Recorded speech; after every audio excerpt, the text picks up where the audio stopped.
ನೀವು ಅದು ಒಂದು ಬ್ರೇಸ್ಲೆಟು ಸ್ಟೋನು ಯೂಸ್ ಮಾಡಿ, ಖಂಡಿತ ನಿಮ್ಗೆ ಅದು ಸಪೋರ್ಟ್ ಮಾಡುತ್ತೆ, ನಿಮ್ಮ ಮದುವೆ ಆಗುತ್ತೆ.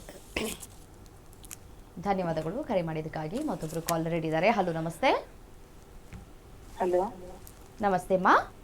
ಹಲೋ ನಮಸ್ತೆ. ಯಾರ ಬಗ್ಗೆ ತಿಳ್ಕೋಬೇಕಿತ್ತು? ನನ್ನ ಮಗನ ಬಗ್ಗೆ ಕೇಳಲಿಕ್ಕಿತ್ತು. ನಿಮ್ಮ ಮಗನ ಹುಟ್ಟಿದ ದಿನಾಂಕ ಮತ್ತೆ ಸಮಯವನ್ನ ತಿಳಿಸಿ. ಹುಟ್ಟಿದ ದಿನಾಂಕ 21/10/1993. 1:24 AM. 1:24 AM. ಸರಿ ಮೇಡಮ್ ಇದ್ದಾರೆ, ಮಾತಾಡಿ. ನಮಸ್ತೆ ಮೇಡಮ್. ಮೇಡಮ್ ನಮಸ್ತೆ ಮೇಡಮ್. ನಮಸ್ತೆ ಮೇಡಮ್. ಏನು ಮಾಡ್ತಿದ್ದಾರೆ ಮೇಡಮ್ ನಿಮ್ಮ ಮಗ? ಮಗ ಈಗ ವರ್ಕ್ ಮಾಡ್ತಿದ್ದಾನೆ ಕಂಪನಿಯಲ್ಲಿ.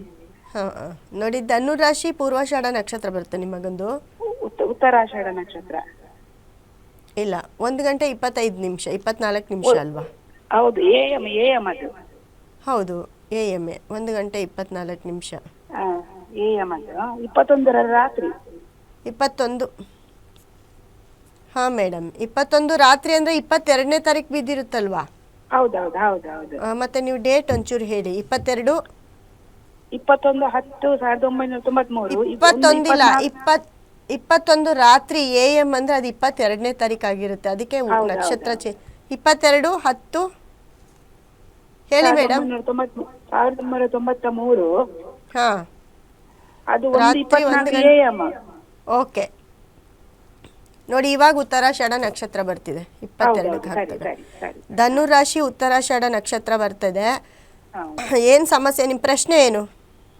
ಪ್ರಶ್ನೆ ಅಂದ್ರೆ ಅದೇ ಉದ್ಯೋಗ ಮಾಡ್ತಾನೆ, ಅದೊಂದು ಕಾನ್ಸಂಟ್ರೇಷನ್ ಅವನಿಗೆ ಒಂದು ಕರೆಕ್ಟ್ ಆಗಿ ಬರುದಿಲ್ಲ ಅಂತ ಆಗಿ. ಇವಾಗ ನಡೀತಾ ಇರೋ ಟೈಮ್ ಅವ್ರಿಗೆ ರಾಹುದಶೆ ನಡೀತಾ ಇದೆ 2016ರಿಂದ 2034. ಹಾಗಾಗಿ ಮತ್ತು ಕಾನ್ಸಂಟ್ರೇಷನ್ ಅಂತಂದರೆ ಅವರ ಲಗ್ನ ಬಂದು ಅವ್ರದ್ದು ಕಟಕ ಲಗ್ನ ಬರುತ್ತೆ. ಕಟಕ ಲಗ್ನ ಅಂದರೆ ಇವಾಗ ಗುರು ಲಗ್ನದಲ್ಲಿದ್ದಾರೆ. ಅಂದರೆ ಆ ಲಗ್ನಕ್ಕೆ ಗುರು ಅಲ್ಲಿದ್ದಾಗ ಏನೋ ಒಂದು ಸ್ವಲ್ಪ, ಅದರಲ್ಲೂ ಈ ಒಂದು 15 ದಿವಸದಿಂದ ಸ್ವಲ್ಪ ಹಂಗೆ ಕಿರಿಕಿರಿ ಇದೆಯಾ ಜಾಸ್ತಿ. ಅದಕ್ಕೆ ಮುಂಚೆ ಸ್ವಲ್ಪ ಪರವಾಗಿಲ್ಲ ಅನ್ಬೋದು. ಆದ್ರೂ ಗುರು ಬದಲಾವಣೆ ಆದಮೇಲೆ ಕಟಕ ರಾಶಿಯವ್ರಿಗೆ ಅಂಥ ಏನು ಟೈಮು ಚೆನ್ನಾಗಿಲ್ಲ. ಇವಾಗ ಒಂದು ವರ್ಷದಿಂದ ಹಾಗೆ ಇದೆಯಾ, ಒಂದು ವರ್ಷದಿಂದ ಸ್ವಲ್ಪ ಟೈಮ್ ಚೆನ್ನಾಗಿಲ್ಲ, ಸ್ವಲ್ಪ ಲೇಸಿನೆಸ್ ಅಂತ ಅನಿಸುತ್ತೆ, ತುಂಬ ಪುಷಪ್ ಮಾಡಬೇಕು ಅಂತ ಅನಿಸುತ್ತೆ. ಹಲೋ, ಹಂಗಾಗಿ ಹಾಂ ಹೇಳಿ ಅಮ್ಮ.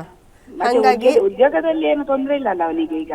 ಉದ್ಯೋಗದಲ್ಲಿ ಇವಾಗ ನಡೀತಾ ಇರೋ ಟೈಮ್ ಒಂಚೂರು ಹಂಗಂಗೆ ಇದೆ, ಸ್ವಲ್ಪ ಕಿರಿಕಿರಿ ಜಾಸ್ತಿ ಆಗುತ್ತೆ. ಉದ್ಯೋಗದಲ್ಲಿ ಎಲ್ಲೇ ಹೋದ್ರೂ ಸ್ವಲ್ಪ ಕಿರಿಕ್ ಜಾಸ್ತಿ ಇರುತ್ತೆ.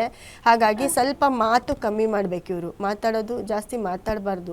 ಯಾರ ಹತ್ರ ಮಾತಾಡೋದಿಲ್ಲ. ಹಾಂ ಆ ಒಂದು ಮಾತಿಂದ ಎಲ್ಲ ಒಂದು ಕಡೆ ಕಾಂಟ್ರವರ್ಸಿ ಜಾಸ್ತಿ ಆಗುತ್ತೆ ಅಂತ ಹೇಳುತ್ತೆ. ಮತ್ತು ಇವ್ರದ್ದು ಬಂದು ಧನುರ್ ರಾಶಿ ಬರುತ್ತೆ. ಧನುರ್ ರಾಶಿ ಅಂದಾಗ ನೋಡಿ, ರಾಶಿ ಮೇಲೆ ಕೂಡ ಶನಿ ದೃಷ್ಟಿ, ಶನಿ ಮೀನ ರಾಶಿಯಲ್ಲಿರೋದ್ರಿಂದ ಶನಿ 10ನೇ ದೃಷ್ಟಿ ಧನುರ್ ರಾಶಿ ಮೇಲೆ ಬಿದ್ದಾಗ ಎಲ್ಲ ಒಂದು ಕಡೆ ಅವ್ರಿಗೆ ಒಂಚೂರು ಹೆಲ್ತ್ ಪ್ರಾಬ್ಲಮ್ ಆಗ್ಬೋದು, ಅಥವಾ ಸ್ವಲ್ಪ ಒಂಚೂರು ಮನೆಯಲ್ಲೂ ಕಿರಿಕಿರಿ ಮಾಡ್ಕೊಳ್ತಾರೆ ಅನಿಸುತ್ತೆ. ಅವ್ರ ಮನಸ್ಸು ಫ್ಲಕ್ಚುಯೇಟ್ ಮೈಂಡ್ ಆಗಿರುತ್ತೆ. ಅಂದರೆ ಯಾವ್ದು ಮಾಡೋದು ಯಾವ್ದು ಬಿಡೋದು ಅಂತ ಸ್ವಲ್ಪ ಕನ್ಫ್ಯೂಷನಲ್ಲಿ ಇರ್ತಾರೆ.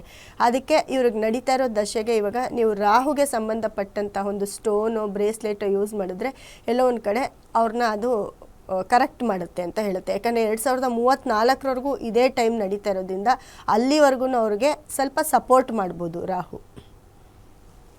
ಧನ್ಯವಾದಗಳು ಕರೆ ಮಾಡಿದ್ದಕ್ಕಾಗಿ. ಮತ್ತೊಬ್ಬರು